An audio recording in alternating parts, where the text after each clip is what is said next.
Howdy, I'm Major Rivers, and this is my horse, Aquifer. We've been traveling around Texas for many years. We've seen a lot of changes. But one thing that will never change is our need for good, clean water. Now, you're probably saying that getting water is easy. You just turn on the tap, out comes the water. Well, just hold on there a minute. That water doesn't get to your tap by magic, you know. No, sir. It takes a lot of hard work and costs a great deal of money to get that water to you. Used to be that people got the water right out of the river. They'd just put their buckets in, haul out the water they needed. Or if they didn't happen to live by a river, they'd dig a well and use water that was stored up underground. Groundwater, we call it. Well, as you might imagine, it really wasn't too convenient. In Texas, we still get our water from rivers and from groundwater. In fact, more than half of the water we use comes from underground water basins called aquifers, like my horse here. And the rest of our water, nearly half, comes from surface water. You know, water on top of the ground, like rivers and lakes and streams. But we don't exactly have to do the getting of the water ourselves anymore. Water companies and river authorities do that for us now. Okay, let's see just how these water districts and river authorities get the water from there to here, so to speak. Where you live, it's likely that the people who work for a river authority or for a water district have the task of getting you the water you need. And mind you, bringing water to you and your family is no little task. All over Texas, there are underground areas of gravel or sand or rocks that water seeps right into, you know, aquifers. To get that water out of the ground so we can use it, water districts have to drill holes, that is, wells, down to where the water is. Then the water has to be pumped up out of the ground. Now, we're also fortunate in Texas to have a lot of big rivers, famous rivers too, like the Rio Grande, the Pecos, the Colorado, and the Red.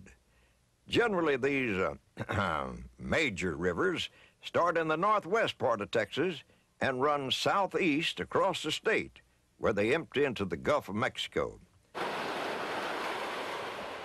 Used to be that some years when it rained a lot, the rivers provided all the water anyone could want. Actually, they sometimes provided more water than anyone could want. Houses floated away, crops were destroyed, and people and animals were drowned when the river spilled over its banks and flooded the land.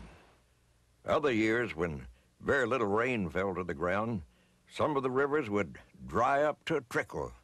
No one had enough water then. So the rivers could be like bucking broncos, or like old horses out to pasture. Neither did as much good. Texans decided to change that. They built dams on many of the rivers to hold the water back. That way, they could control how much water flowed down the rivers toward the Gulf of Mexico. These dams also protected us from the floods. Damming up the rivers like that meant lakes were formed. Turns out, these lakes, called reservoirs, are very useful. They actually store water, so even in the driest years, drought years they're called, we have enough water. These reservoirs also provide us Texans with lots of fun. Aquifer and I spent many lazy, hot summer days skiing, sailing, or just dangling our fishing lines in a Texas lake or reservoir. Having the water in the reservoirs and in the aquifers isn't the same as having the water in your house, though. River authorities and local water agencies still have to get the water to you. But before they do, they make sure the water is clean and safe to drink. Water that's used to irrigate crops like cotton or rice can go directly from the rivers and the aquifers to the farms. But the water we drink, cook with, and bathe in has to be clean so that no one will get sick from drinking or using dirty water. Water goes from the river, the reservoir, or the aquifer to a water treatment plant, where any dirt that might have gotten in is taken out.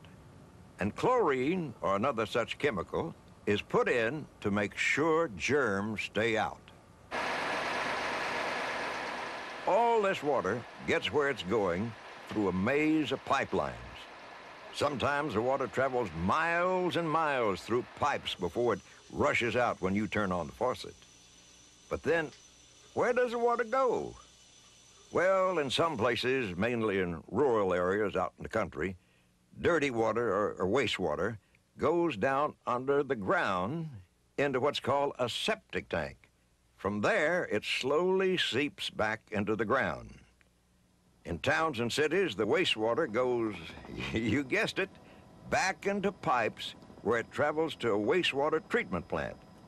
Here, the water is cleaned and then pumped back into a river, lake, or stream so it can go back to the water treatment plant to be cleaned some more and used again.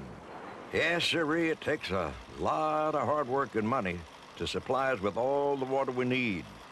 Also takes a lot of people like you and your family making sure that we all use just the water we really need.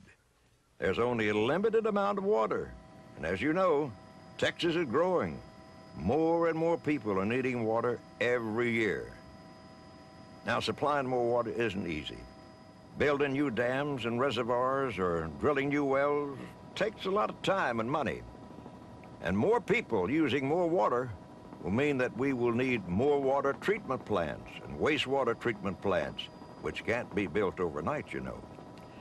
That means we all must help save the water we already have and use it wisely. How do you do that, you say? Well, partner, it's easy. Use only as much water as you really need. For example, don't let the water keep running down the drain while you're brushing your teeth. Turn the water off while you're brushing, then turn it back on. When you need to take a shower, make it a quick one. You'll get just as clean in 5 minutes as you will in 15. And, oh yes, be sure to put Spot in a tub of water for his bath instead of letting the hose run. If you're playing the sprinkler, be sure you're watering the yard, not the sidewalk. And use buckets of water when you help wash the car. Don't let the water from the hose run down the street. Each one of us uses thousands and thousands of gallons of water a year. So any way you can conserve, that is, save water, not waste it, will help make sure that all of us in Texas have plenty of good, clean water now and in the future. Aquifer and I certainly appreciate your using only the water you really need. So long now.